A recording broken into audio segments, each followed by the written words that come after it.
আসসালামু আলাইকুম। আজকে কথা বলছি মানসিক চাপ বা স্ট্রেস নিয়ে। মানসিক চাপ আসলে কি? জীবনে চলার পথে বিভিন্ন সময় আমরা মানসিক চাপের মুখোমুখি হয়ে থাকি।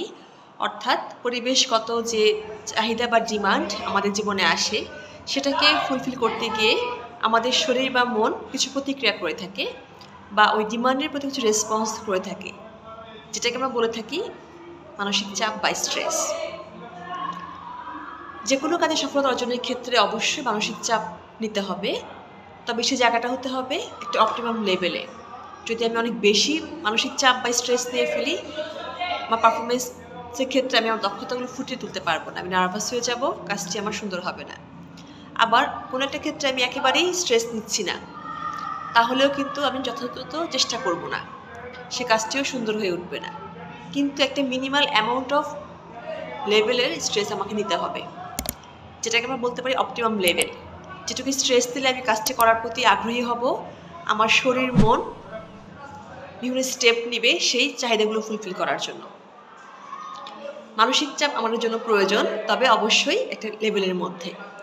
যদি আমরা দীর্ঘদিন বা একের পর এক স্ট্রেস আমাদের জীবনে আসে, অনেক সময় এটা আমাদের শরীর এবং মনকে ভীষণভাবে প্রভাবিত করার চেষ্টা করে।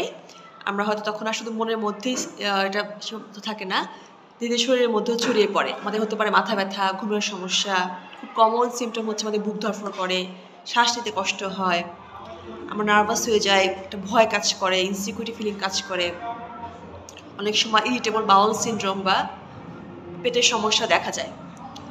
অর্থাৎ আমার তখন বিষয়গুলো আর মনের মধ্যে সীমাবদ্ধ নেই, শরীরের মধ্যেও ছড়িয়ে পড়ছে।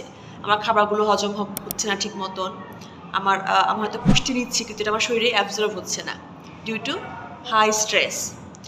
সো আমাদেরকে বুঝতে হবে কখন আসলে মানসিক চাপে আছি, যে চাপটা আমার জন্য ক্ষতিকর হচ্ছে, এবং তখন অবশ্যই আমরা চুপচাপ বসে থাকবো না, আমাদের স্টেপ নিতে হবে বের হওয়ার জন্য। বারবার আমি বিভিন্ন চাপ ফিল করছি লাইফে, একের পর এক দুর্ঘটনা, নেগেটিভ ঘটনা আমার লাইফে চলে যাচ্ছে।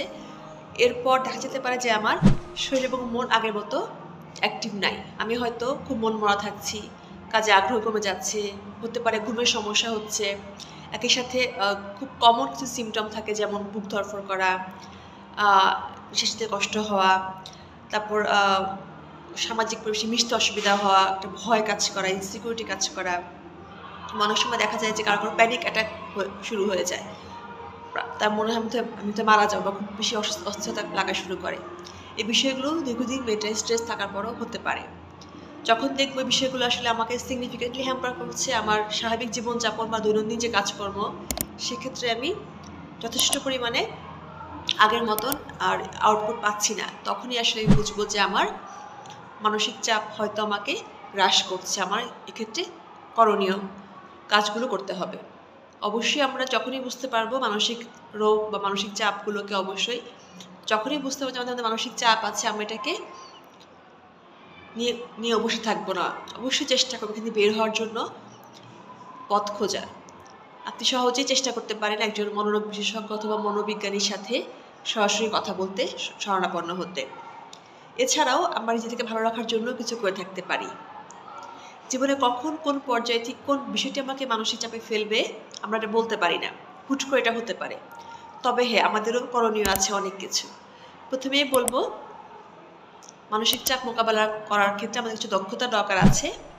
যেমন আমার চিন্তার জায়গাটা পজিটিভ কিনা, আমার মধ্যে আমার যে সম্পর্কগুলো চারপাশে আছে, আমার রিলেশনশিপগুলো, এগুলো আমি খুব ভালো চর্চা করছি কিনা। ভালো সম্পর্ক, ভালো সাপোর্ট সিস্টেম বা সোশ্যাল সাপোর্ট আমাদেরকে ভালো রাখতে সহায়তা করে। একই সাথে নিজেদের সেলফ কেয়ার, এই জায়গাটা খুব গুরুত্বপূর্ণ, অর্থাৎ নিজের যত্ন। সেলফ কেয়ার আমাদের মধ্যে আমাদের স্ট্রেসে ভেঙে পড়ার জায়গা থেকে আমাদেরকে সেভ করতে পারে, আমাদের ভালো রাখতে সহায়তা করতে পারে। সেলফ কেয়ার বলতে বোঝা যায় আমরা যে যা করতে ভালোবাসি, যে কাজটি করতে পছন্দ করি, সে কাজের মাধ্যমে নিজের রিক্রিয়েশনটাকে নিয়ে আসা, নিজেকে রিফ্রেশ করা।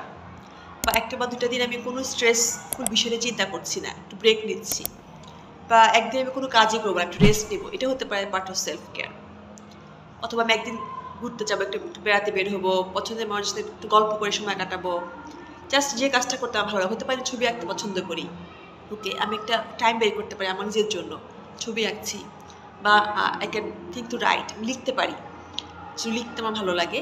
সো যে কোনো বিষয় হতে পারে আমার সেলফ কেয়ারের অংশ, যেটা আমি উপভোগ করবো, এনজয় করবো, একই সাথে যেটা আমার চারপাশে আমার সমাজে অন্য কোনো মানুষের কোনো ক্ষতির কারণ হবে না। সো আশা করি আপনারা বুঝতে পারবেন, এবং যে কোনো মানসিক চাপ মোকাবেলার জন্য মানসিক শক্তিটা গুরুত্বপূর্ণ। চেষ্টা করি ইতিবাচক চিন্তা করতে।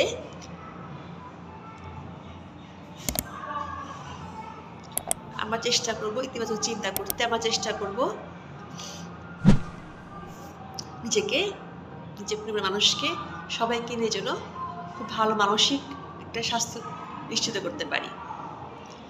ধন্যবাদ সবাইকে।